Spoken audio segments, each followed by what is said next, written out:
This year marks the 25th anniversary of the Gulf War, when more than 50,000 men and women from the Royal Navy, the Army and the Royal Air Force were called upon to join the coalition forces to liberate Kuwait.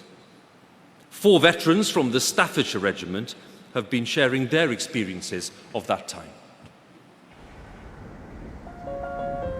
It was perhaps the last of the old and simpler wars, but I think it was no less nerve-wracking.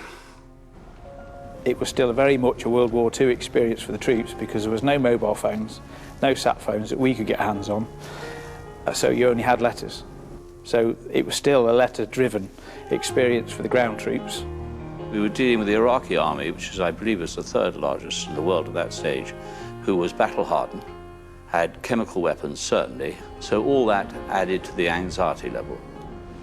We'd all gone down to have a briefing to say, right, we're going in now, this is it.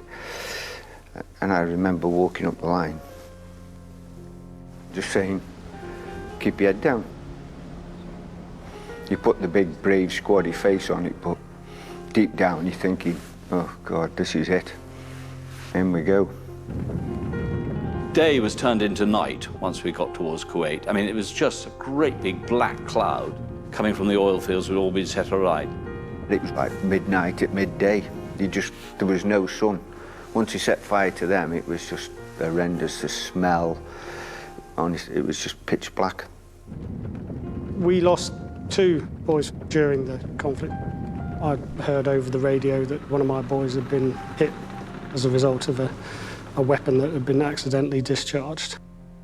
About an hour later, the doctor got hold of me and said he didn't think he was going to make it, and sadly, that's how it turned out. One's never prepared to lose anybody. The regiment is very much a family, so you do feel it. As a commanding officer, you've lost one of your children, and you keep on thinking, is it my fault? When you realise how old the person or the people that died out there would be now, and that their families are still around, you get a sense of loss. Even if it's only for days like this, 25 years on, where the spotlight falls on it again, I think it's just important that we recognise what some of our colleagues and comrades have done and the price they and their families have paid.